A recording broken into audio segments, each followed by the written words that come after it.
Real நண்பர்கள் அனைவருக்கும் வணக்கம். நம்ம இன்றைக்கி என்ன பார்க்க போகிறோம் அப்படின்னம்னா சடங்கு சீர்வரிசை பிளேட்ஸ் தான் பார்க்க போகிறோம். இதில் வந்து ஃபஸ்ட்டு பாருங்கள், இந்த பொண்ணு ஃபோட்டோ உட்கார மாதிரி வச்சு சுற்றிலும் ஃப்ளவர்ஸ் வச்சுருக்கு.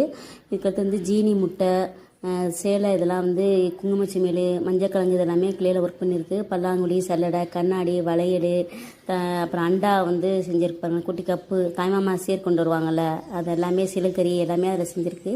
இது ஒரு பாக்ஸில் ஃப்ளவர்ஸ் இல்லை தாமரைப்பூ மாதிரி ஒட்டிட்டு அது நடுவில் வந்து பூ வச்சு டெக்கரேட் பண்ணியிருக்கு. இது வந்து ஜீனி வைக்கிற பிளேட் வந்து சீனி வெள்ளையாக இருக்கும், ரெண்டு வெள்ளையாக இருக்கனால அவுட்லைனுக்காக ஒரு க்ரீன் கலரில் ஒட்டிட்டு சீனி இதில் செட் பண்ணியிருக்கு. இது வந்து முட்டை வைக்கிற ஸ்டாண்டு. இந்த முட்டையை வச்சு அதில் சுற்றிலும் வந்து முட்டைக்கு மேலே வந்து ஒரு கிரீடம் மாதிரி ஒரு டெக்கரேட் ஃபேஸ் இருக்கிற மாதிரி டெக்கரேட் பண்ணியிருக்கு.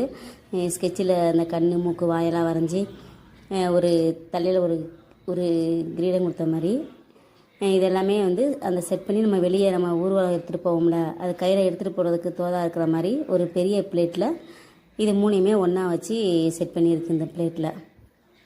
ஃப்ரெண்ட்ஸ், உங்கள் வீட்டு விசேஷத்துக்கும் இந்த மாதிரி பிளேட்டு டெக்கரேட் பண்ணணும் அப்படின்னம்னா ஸ்க்ரீனில் இந்த நம்பரை காண்டாக்ட் பண்ணுங்கள். கண்டிப்பாக நாங்கள் வந்து உங்களுக்கு டெக்கரேட் பண்ணி என் ஒர்க்கு எப்படி இருக்குன்னு கமெண்ட் பண்ணுங்கள். உங்களுக்கு பிடிச்சிருந்தா லைக் பண்ணுங்கள் ஃப்ரெண்ட்ஸ். உங்கள் ஃப்ரெண்ட்ஸுகளுக்கும் ஷேர் பண்ணுங்கள். தேங்க்ஸ் ஃபார் வாட்சிங்.